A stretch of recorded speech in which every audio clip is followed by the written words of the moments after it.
At stake for control of the Senate. Democrat Mandela Barnes and incumbent Republican Senator Ron Johnson in their second debate there. And you could see it was spirited. It would be a huge win for Democrats to flip that seat blue in November. The Real Clear Politics average still has Senator Johnson ahead of Barnes by nearly 3 points. Barnes now bringing out some high-profile people. Well, the most popular person in the Democratic Party, former President Barack Obama. The former president will reportedly visit the state next week to rally for the Democratic lieutenant governor. Wisconsin Senator Ron Johnson, running for re-election in the Badger State, is in focus now. Good to see you.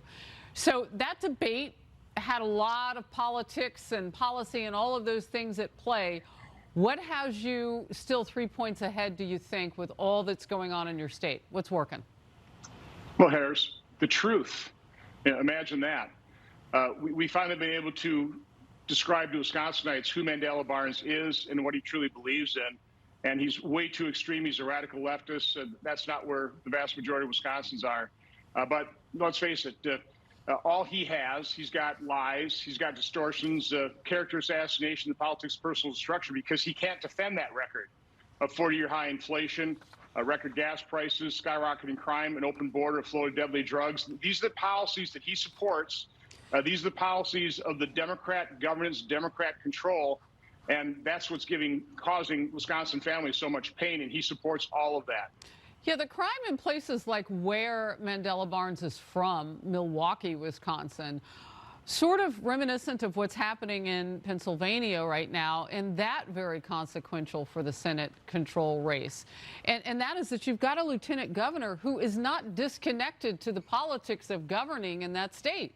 And no matter how much he would want to distance himself from that or from Biden's policies, he's been at the top of the food chain for a while as lieutenant governor. He has. He wants to deny it, but he's been at the forefront of the defund police movement. He used the code words. He wants to reallocate over-bloated police budgets. He says it pains him to see a fully funded police budget. He and Governor Evers, their goal was to reduce the prison population by 50%. It's been reduced by about 15%, and their parole commission has paroled 884 criminals, most violent, 784 violent criminals, including 44 child rapists, and 270 criminals who primarily committed or at least attempted murder. In Harris, they were horrific murders. So again, those are the truths that we're just having to get out. We're not getting help by the mainstream media.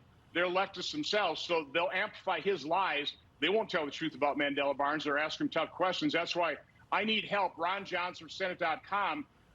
We need help to get the truth out about my opponent. Now, I know that a lot of money has been spent on ads and that Mandela Barnes was being asked by his supporters to try to fight back. So the help that you've been getting has been hitting TV screens all over the state of Wisconsin. So he was feeling that. We'll see if the former President Barack Obama can come in and do whatever it is to address the issues that you just told us about. I mean, you can't touch inflation and any of the rest of the crime in 19 days, but I guess they can try.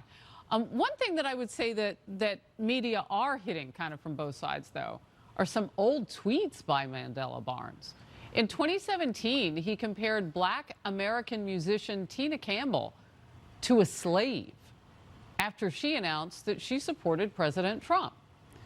In 2016, he refused to accept that a Black conservative sheriff was the same race as he is. He said that sheriff wasn't really Black.